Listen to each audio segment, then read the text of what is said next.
launched a presidential campaign of planting 100 million trees nationwide as part of Egypt's efforts regarding the climate change file.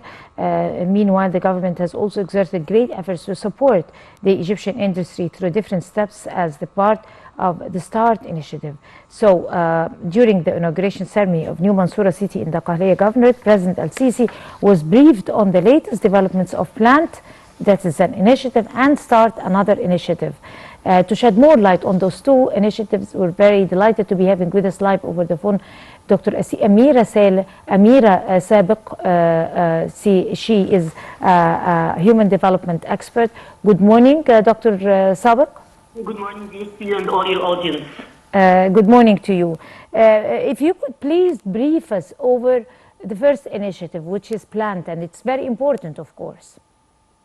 You know, Hala, that nearly all organisms on Earth, including humans, depend on plants for survival. Plants along the world is where we all live on.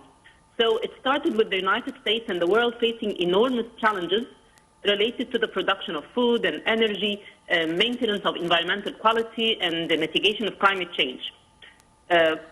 Talking about climate change will force adaptation in plant communities, which will result in changes in plant distribution that are likely to have tremendous impact on human well-being and ecosystem sustainability. So this initiative, the Plant and Start one, we're talking about planting an enormous number of trees that will give us a much better life for human beings, even for economics, for all fields, for all our life fields. This initiative is supported by the world. It's now adopted by most of the globe to achieve life on Earth that can rely on plants for beneficial things, but we are going to have like compensation or another alternative for the things that we keep the trees for. So plants and the science of planting in itself will change. We are going to use what is essential to our life, and we are going to find alternatives for the other things. Planting thousands and thousands of plants will help in the genomic science and will contribute to the development of a better, unique world that can depend on better environment in general. Right. Hello? Yes, I'm with you, Hala. Right. So you were talking about also the START initiative also, which is it a completion to Plant? I mean, is there any relevance between the two initiatives? Yes, they are related to each other. Now the whole world are trying to find, like every area of the globe is trying to find its part in getting into this initiative by whatever resources it has. Like all the conferences now worldwide, they are having a global initiative that each country will contribute with its resources. Some countries are contributing with their R&D, some countries are contributing with their previous experience. So all initiatives now are related, and the foundation for all of them is just to keep the environment better, to sustain the environment, as we can say, for the whole world. Right. If we're talking about the Plant initiative, how far is it going to enhance and empower the sense of awareness of transforming cities into totally green cities and environmentally friendly cities? Is it going to help a great deal in that particular sense, besides, of course, planting trees, which is very healthy to the environment? Let's talk about Egypt in specific. Egypt will soon launch a presidential campaign, or it has already started the presidential campaign of planting 100 million trees nationwide. And this was announced in the cabinet. This campaign it has efforts regarding the climate file, coinciding with the 25th session of the Conference of the State Parties to the United Nations Framework Convention, COP27. The Prime Minister, Mustafa Mabuli, said that this initiative will begin with extensive planting on both sides of highways. Egypt aims to increase the green areas in urban cities. There is a plan for the afforestation of new axes and roads, taking into account the need to have an appropriate code for the type of trees that will be planted. There are like 9,900 sites with a total area of 6,600 acres that have been pinpointed nationwide to be suitable for tree forests or gardens. So now here in Egypt, let's take the role of the Ministry of Environment. The ministry will be responsible to plant 1 million trees annually through a number of programs, including the presidential initiative Decent Life.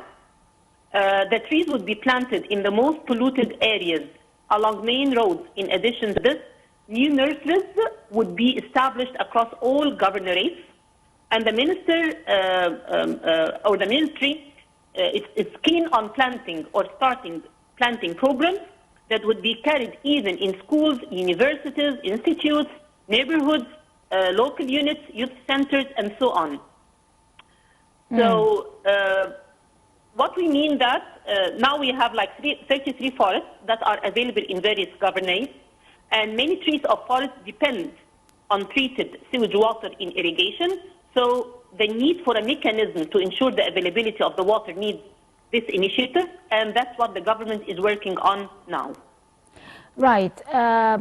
Talking about greenery and transforming cities into a total green, smart, environmentally friendly cities is a very good step to be taken. And speaking about COP27, people who have observed or attended COP27 and have been seeing the new Sharm el-Sheikh as the new green smart city, environmentally free, zero carbon emission. It was an excellent experience, not only for Egypt, but for the Arab region and the world also. So do you think the experience of Sharm el-Sheikh in its own right, with all the greenery that is expected and the bicycles, lanes and everything to reduce the carbon emission and all that, could be successful in another city, or each city is an experience of its own?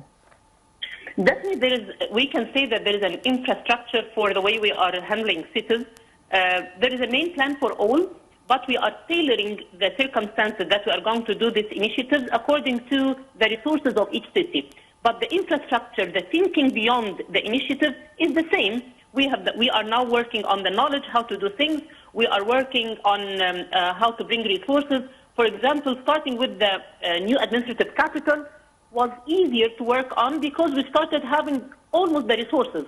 There are some rural areas that they don't have the same thing. I mean, in the new administrative capital, we can work this in a large scale. It can be a large scale project because it's a new place. While in the cities, we will find some obstacles.